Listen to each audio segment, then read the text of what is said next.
Hello दोस्तों, नमस्कार। Ajit computer channel पे आप सभी का स्वागत है। दोस्तों, आज के सेशन में हम लोग 60 महत्वपूर्ण क्वेश्चनों का प्रैक्टिस सेट लेकर आया हूं, जो आपके लिए बहुत ही महत्वपूर्ण हो सकते हैं। ये सभी एग्जाम ओरिएंटेड क्वेश्चन है। तो चलिए आज का सेशन स्टार्ट करते हैं। दोस्तों, सबसे पहला क्वेश्चन है, बैंकिंग उद्योग द्वारा दस्तावेजों की मौलिकता की पुष्टि करने के लिए निम्नलिखित में से किस उपकरण का उपयोग किया जाता है? तो बैंकों में MICR का उपयोग किया जाता है, मैग्नेटिक इंक कैरेक्टर रिकॉग्नाइजेशन। तो इसका आंसर हो जाएगा डी। दूसरा क्वेश्चन है, MS वर्ड में एक तालिका यानी टेबल में सेल मार्जिन को किस मेनू से चुना जा सकता है? तो ये लेआउट मेनू से चुना जा सकता है, पेज लेआउट मेनू से चुना जा सकता है। दोस्तों, अगर 2007 वर्जन की अगर बात हो रही है तो उसमें page margin page layout tab मिलेंगे। और उसके ऊपर के वर्जन होंगे दोस्तों, तो उसमें डिजाइन अलग हो जाते हैं, लेआउट अलग हो जाते हैं। ठीक है, ये 2016 का क्वेश्चन है, इसलिए लेआउट टैब दे रखे हैं या लेआउट मेनू दे रखे हैं। अगला क्वेश्चन है दोस्तों, निम्नलिखित में से कौन सा स्मार्ट आर्ट ग्राफिक्स नहीं है? तो इसमें ऑब्जेक्ट जो है स्मार्ट आर्ट ग्राफिक्स नहीं है।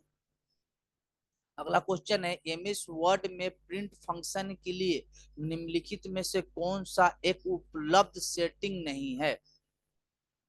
तो इसमें फॉन्ट का रंग बदले, ये जो है प्रिंट फंक्शन के ऑप्शन नहीं है।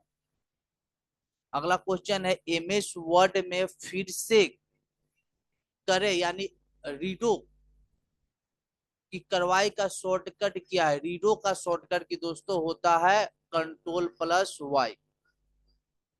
अगला क्वेश्चन है, MS वर्ड में बुलेट और संख्यांकन फंक्शन के बारे में निम्नलिखित में से कौन सा कथन गलत है?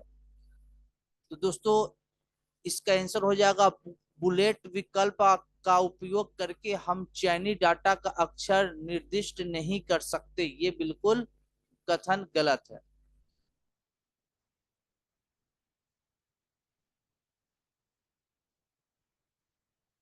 अगला क्वेश्चन है दोस्तों, MS एक्सेल में मीन फंक्शन का उपयोग का उद्देश्य क्या है?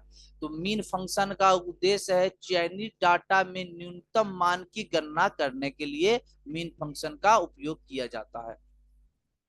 अगला क्वेश्चन है, स्थानीय ड्राइव और सर्वर स्थान से बड़ी डाटा फाइल के परस्पर हस्तांतरण के लिए निम्नलिखित में से कौन सा प्रोटोकॉल जिम्मेवार होता है? तो दोस्तों, ये जिम्मेवार होता है फाइल ट्रांसफर प्रोटोकॉल, FTP।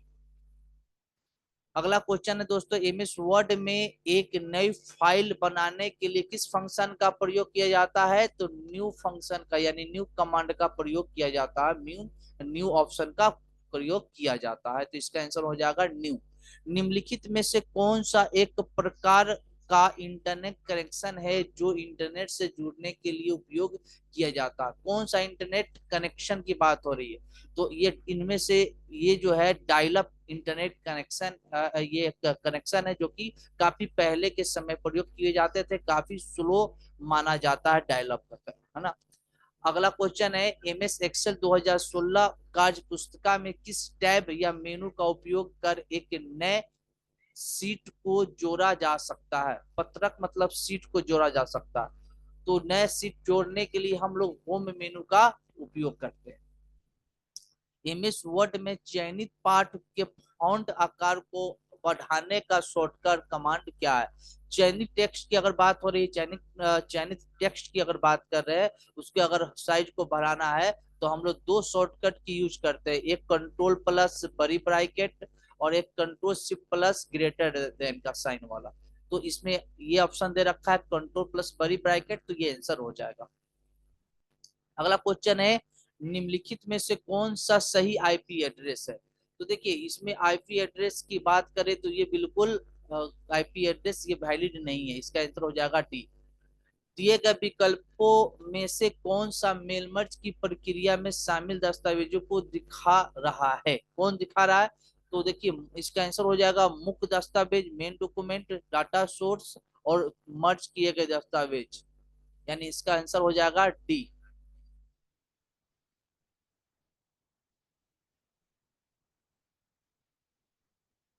दोस्तों अगला क्वेश्चन है, विंडोज में सॉफ्टवेयर की स्थापना निर्देशिकाओं के लिए डिफॉल्ट स्थान क्या है? तो ये डिफॉल्ट स्थान होता है सी प्रोग्राम, यानी सी ड्राइव का प्रोग्राम फाइल, सी ड्राइव का प्रोग्राम फाइल, इसी में सारे डिफॉल्ट, ये सी ड्राइव का डिफॉल्ट स्थान माना जाता है। ठीक है, तो अगला क्वेश्चन देखते हैं, एमएस पावर पॉइंट 2016 में निम्नलिखित में से कौन सा होम टैब का एक फंक्शन नहीं है? होम टैब का फंक्शन कौन सा नहीं है? तो एमएस पावर पॉइंट में होम टैब के अंदर स्लाइड डिजाइन नहीं होते। अगला क्वेश्चन है, एक प्रबंधक अपनी कंपनी के कुछ डाटा को एमएस एक्सेल 2016 कार्य पुस्तिका में दर्ज कराता है और अपने अधीनस्थ को कार्य पुस्तिका दिखाना चाहता है, लेकिन लेकिन चाहता है कि वे उस कार्य पुस्तिका को केवल पढ़ सके, उसमें कोई परिवर्तन ना कर सके, तो उन्हें निम्नलिखित में से किस विकल्प का प्रयोग करना चाहिए? तो इसमें हम लोग प्रोटेक्ट वर्कबुक कर देंगे। तो यानी फाइल मेनू के अप मेनू में प्रोटेक्ट वर्कबुक में जाकर के मार्क एज फाइनल का चयन कर देंगे, तो उसमें हम कोई परिवर्तन नहीं कर पाएंगे। अगला क्वेश्चन है, एमएस पावर पॉइंट 2016 में दृश्य मेनू में न्यू विंडो विकल्प का उद्देश्य क्या है? दिस विंडो मतलब व्यू की बात हो रही है, विकल्प क्या है? तो इसका आंसर हो जाएगा उसी प्रस्तुति को दूसरी विंडो में खोलना, यानी न्यू विंडो का काम है उसी विंडो को, यानी एक दूसरा विंडो खोल देना। इसका आंसर हो जाएगा उसी प्रस्तुति को दूसरी विंडो में खोलना। एक व्यक्ति को एमएस एक्सेल कार्य पुस्तिका पर एक साथ काम कर रहा है, एक व्यक्ति दो एमएस एक्सेल कार्य पुस्तिका पर काम कर रहा है, वह दोनों कार्य पुस्तिका की तुलना के लिए उन्हें एक ही विंडो पर चाहता है, तो ऐसा करने का फंक्शन क्या होगा? तो ऐसे करने के लिए अरेंज ऑल का प्रयोग कर सकते हैं। अगला क्वेश्चन है, एमएस एक्सेल 2016 में कार्यपत्रक की सुरक्षा के लिए होम टैब के फॉर्मेट सेल विकल्प का उपयोग करके निम्नलिखित में से कौन सा कार्रवाई की जा सकती है? तो पत्रक को सुरक्षित कर सकते हैं। अगला क्वेश्चन है, पंजी यानी रजिस्टर निम्नलिखित में से किसका एक भाग है? तो रजिस्टर यहाँ पे एक मेमोरी की बात हो रही है, प्रोसेसर की एक भाग है रजिस्टर। अगला क्वेश्चन है, एमएस एक्सेल में किस मेनू से वर्ड आर्ट प्रतीकों को जोड़ा जा सकता है? वर्ड आर्ट की बात हो रही है, तो इंसर्ट में हमें वर्ड आर्ट देखने को मिल जाता है। अगला ऑप्शन है, एक समूह में 5 आइटम है जिनमें से प्रत्येक समूह के कुल मान के लिए कुछ मान का योगदान करते हैं, प्रत्येक आइटम के योगदान को प्रतिशत में दिखाने के लिए किस प्रकार का चार्ट का प्रयोग किया जाता है? तो ऐसे के लिए हम लोग पाई चार्ट का प्रयोग करते हैं। अगला क्वेश्चन है दोस्तों, एमएस वर्ड 2016 में एक नई मेल मर्ज सूची बनाने के लिए सही क्रम बताए। नई सूची बनाना है ना, इसका सही क्रम हो जाएगा, रिव्यू मेनू में जाए, सेलेक्ट रेसिपिएंट में जाए और टाइप ए न्यू लिस्ट करे, यहाँ से न्यू सूची यानी डाटा सोर्स हम बना सकते हैं। अगला क्वेश्चन है, एमएस पावर पॉइंट 2016 में निम्नलिखित में से कौन सा मेनू स्लाइडों के बीच गतिविधि हेतु विकल्प प्रदान करता है? तो ये है ट्रांजिशन, इसका आंसर हो जाएगा ए। एमएस एक्सेल 2016 के होम मेनू में डिलीट टैब का उपयोग करके कौन सा कार्य नहीं किया जा सकता है? तो फाइल को हम लोग डिलीट करके नहीं हटा सकते। अगला क्वेश्चन है, 24 कक्षों यानी 4 पंक्तियों और 6 कॉलम, यानी 4 रो और 6 कॉलम के छात्रों के अंकों का एक मैट्रिक्स है। केवल 4 कक्षों यानी 4 रो और एक कॉलम का एक नया आयुग बनाने के लिए सभी पंक्तियों के सभी रो को मिटाना सॉरी सॉरी सब 6 कॉलमों को मिटाना यानी मर्ज करना है, तो इसके लिए एमएस एक्सेल में किस कमांड का प्रयोग करेंगे? तो इसके लिए मर्ज एंड सेंटर का प्रयोग, सॉरी मर्ज सेल का प्रयोग करेंगे, मर्ज सेल का।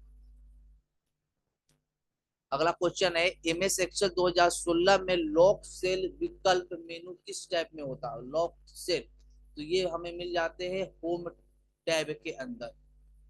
निम्नलिखित में से कौन सा एक वेब ब्राउजर नहीं है? वेब ब्राउजर कौन सा नहीं है? तो इसका आंसर हो जाएगा माइक्रोसॉफ्ट टीम। ये आउटलुक के अंतर्गत आते हैं। सफारी, गूगल क्रोम, फायरफॉक्स, ये सब ब्राउजर है। अगला क्वेश्चन है निम्न में से कौन एमएस एक्सेल का एक सही कक्ष पता सेल एड्रेस नहीं है? तो मतलब एड्रेस की बात, सेल एड्रेस इनमें से कौन सा नहीं है? देखिए, अगर इसकी बात करें तो इसका आंसर हो जाएगा ए। बाकी सभी एड्रेस है, लेकिन ये नहीं, ये सही नहीं है।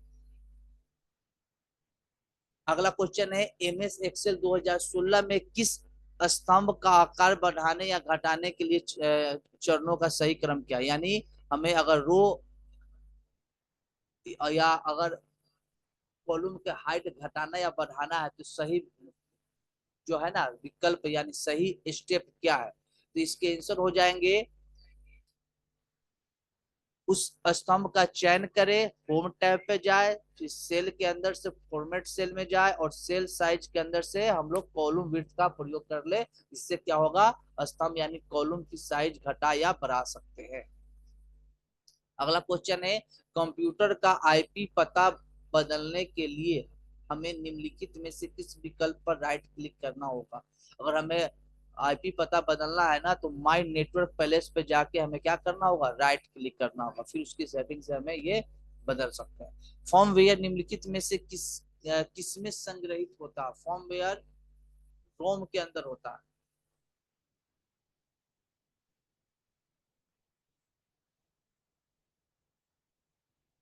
अगला क्वेश्चन है कंपाइलर का प्रयोग डैश परिवर्तन करने के लिए किया जाता है?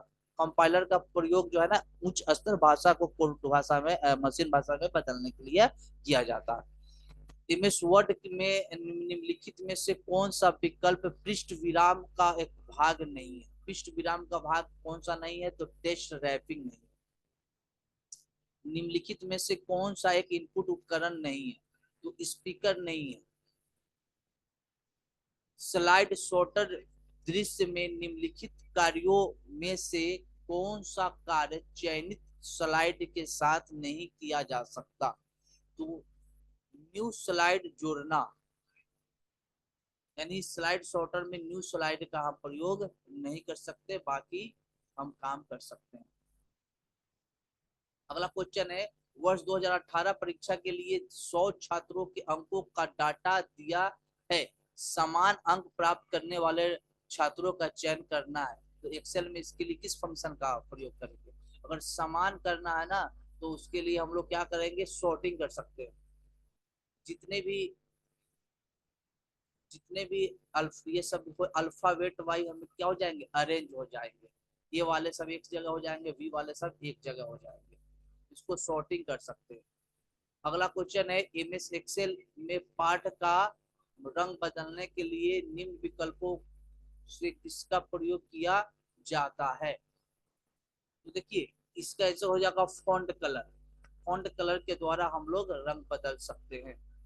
क्लाउड कंप्यूटिंग के बारे में निम्नलिखित में से कौन सा कथन सही है? क्लाउड कंप्यूटिंग के बारे में कौन सा कथन सही है? तो इसमें वेब सर्वर पर होस्ट की गई फाइलों या प्रोग्रामों के साथ काम करना शामिल है। ये आंसर सही है। अगला क्वेश्चन है मेलमर्ज के संबंध में क्या हम ईमेल संदेश के विषय बॉक्स यानी सब्जेक्ट बॉक्स में दर्ज फील्ड मर्ज फील्ड का उपयोग कर सकते हैं? इसका आंसर है हाँ, हम ईमेल संदेश के लिए विषय बॉक्स में केवल पार्ट टाइप कर सकते हैं, यानी उसमें केवल क्या कर सकते हैं, हम लोग केवल उसके सब्जेक्ट के नाम टाइप कर सकते हैं। अगला क्वेश्चन है एमएस एक्सेल 2016 में किस फंक्शन द्वारा हम पासवर्ड की सहायता से कार्य प्रपत्र में नई पंक्तियों और स्तंभों को जोड़ना रोक सकते हैं, यानी रो और कॉलम को जोड़ना रोक सकते हैं। किसके द्वारा रोक सकते हैं? तो हम रिव्यू टैब के अंदर चेंजेज चेंजेज के अंदर प्रोटेक्ट सीट के द्वारा हम क्या कर सकते हैं, इसको रोक सकते हैं। अगला क्वेश्चन है, एमएस वर्ड में वर्तनी और व्याकरण की गलतियों की जांच के लिए निम्नलिखित में से किस फंक्शन का प्रयोग करते हैं? तो F7 का प्रयोग करते हैं।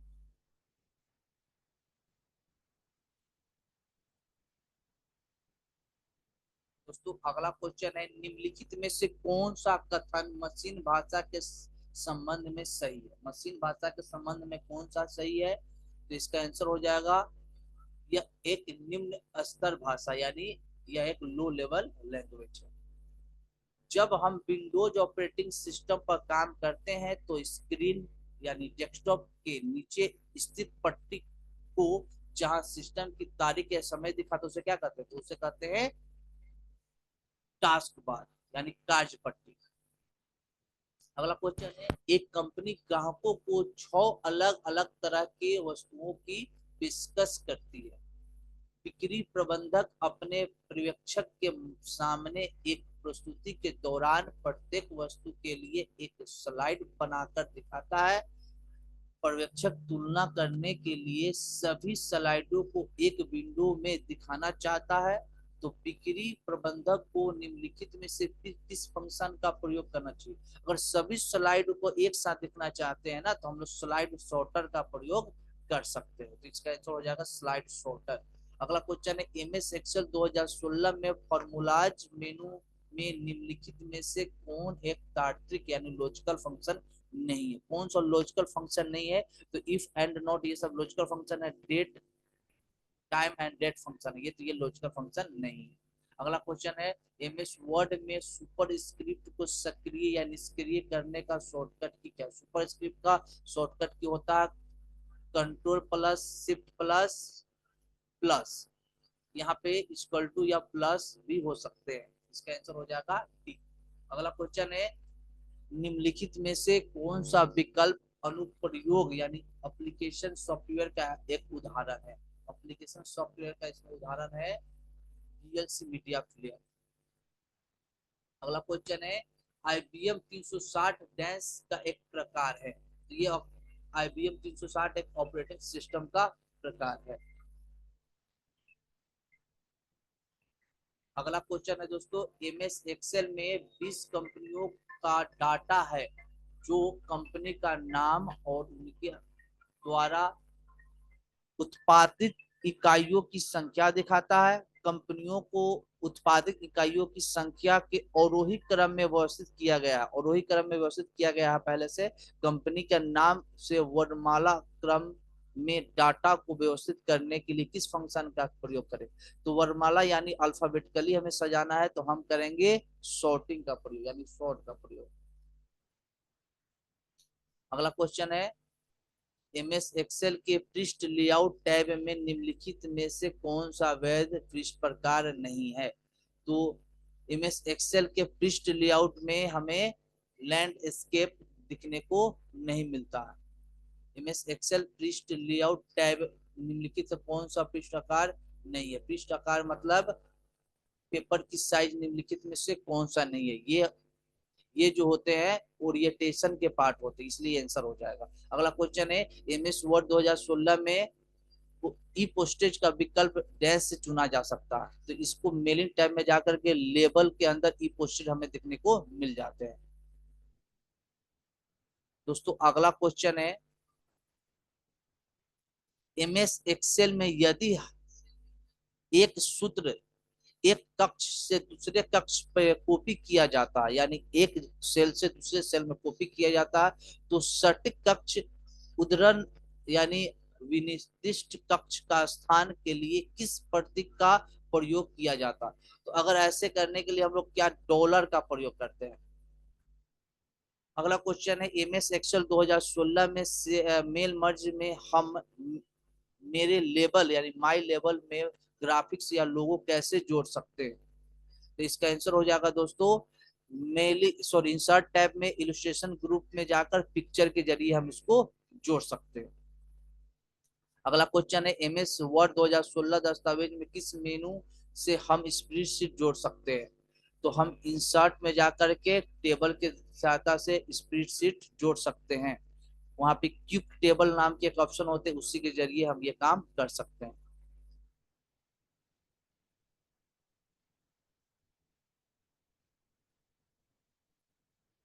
दोस्तों यहाँ ध्यान दीजिएगा, हमने यहाँ पे गलत बता दिया। एमएस वर्ड 2016 में दस्तावेज में किस मेनू से हम स्प्रेड से जोड़ सकते हैं। देखिए इंसर्ट के अंदर टेबल ग्रुप के अंदर एक ऑप्शन हमें मिल जाते हैं।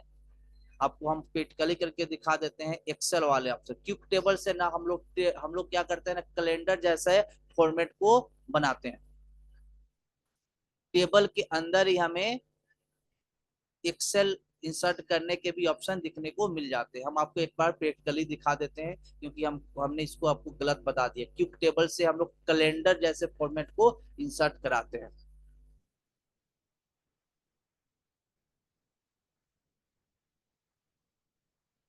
दोस्तों ये जितने क्वेश्चन आज हम लोगों ने देखा, वो सभी एग्जाम ओरिएंटेड क्वेश्चन, ये सभी एग्जाम में पूछे गए हैं और ऐसे ही क्वेश्चन पूछे जाते हैं।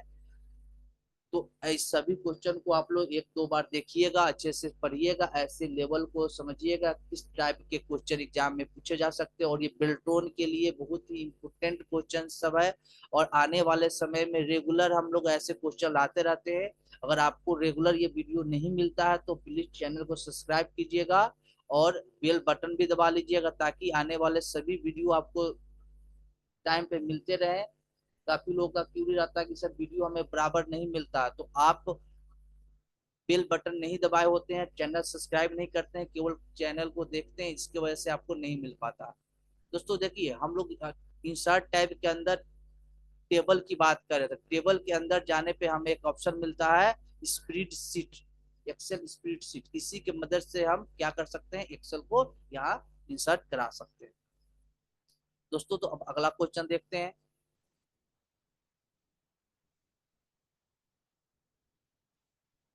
अगला क्वेश्चन है दोस्तों, कौन सा फाइल सॉर्टर व्यू यानी दृश्य हमें किसी फोल्डर के नाम, फाइल नाम के साथ सभी फाइलों का फाइल आकार जानने में मदद करता है। देखिए ये जैसे ही हम लोग फोल्डर खोलते हैं तो वहाँ एक डिटेल्स नाम के ऑप्शन होते हैं, जिसके जरिए हम सारे एक्सटेंशन, हम लोग उसके सारे चीज देख सकते हैं। तो इसका आंसर हो जाएगा डिटेल्स।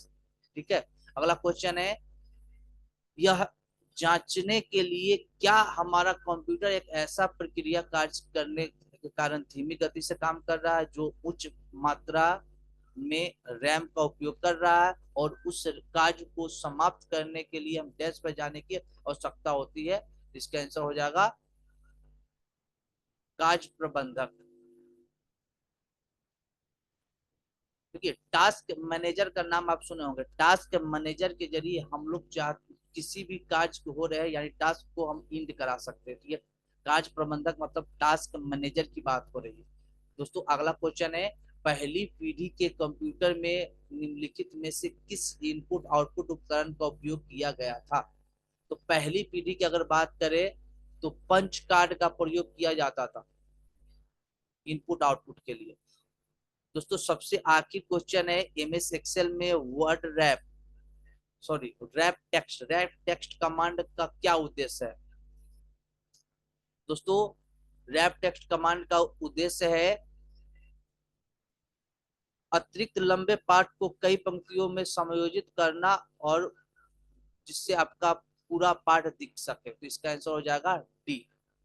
दोस्तों ये सभी क्वेश्चन काफी इम्पोर्टेंट थे, एग्जाम ओरिएंटेड क्वेश्चन थे। अगर आपको ये वीडियो अच्छा लगा हो, सभी क्वेश्चन अच्छे लगे हो, तो प्लीज चैनल को सब्सक्राइब कीजिएगा दोस्तों, और बेल बटन भी दबा लीजिएगा, ताकि एग्जाम तक आने वाले सभी वीडियो आपको, सभी इम्पोर्टेंट क्वेश्चन आपको मिलते रहे। और प्रैक्टिस सेट हम हमेशा लाते रहते हैं आपके लिए, तो आपके लिए उपयोगी हो। तो प्लीज चैनल को जरूर सब्सक्राइब कीजिएगा, और क्लास अच्छा लगा हो तो लाइक भी कर दीजिएगा। तो आज के लिए इतना ही दोस्तों, धन्यवाद।